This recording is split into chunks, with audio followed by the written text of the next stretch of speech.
Shortest way to become a rich man, आसान रास्ते से अमीर बनना चाहता है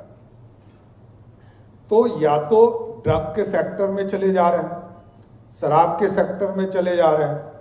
या आसान रास्ता बनने के लिए कोई अपराध के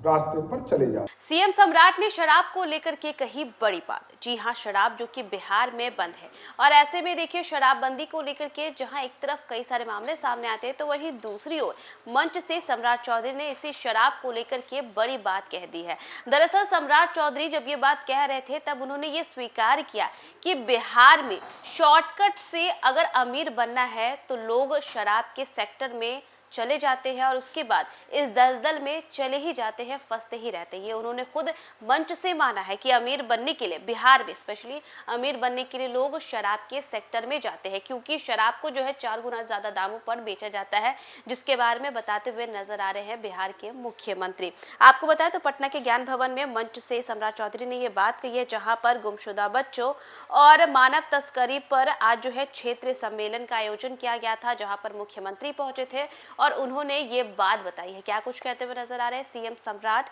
उनके दिए गए तमाम बयानों के साथ आपको छोड़े जाते हैं। क्योंकि एक बड़ी आबादी shortest way to become a rich man, आसान रास्ते से अमीर बनना चाहता है तो या तो ड्रग के सेक्टर में चले जा रहे हैं, शराब के सेक्टर में चले जा रहे हैं, या आसान रास्ता बनने के लिए कोई अपराध के रास्ते पर चले जाते हैं। ये भी है,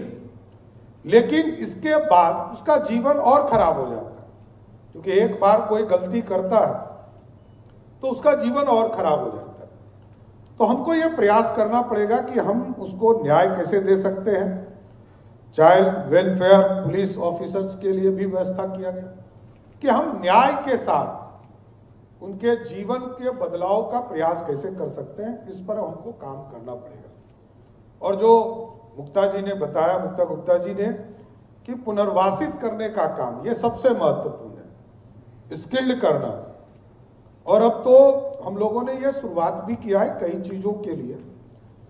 कि कई सेक्टर में हम लोग देखते थे कि बहुत चीजों की कमी हम लोगों के पास थी। बिहार एक अनोखा राज्य है,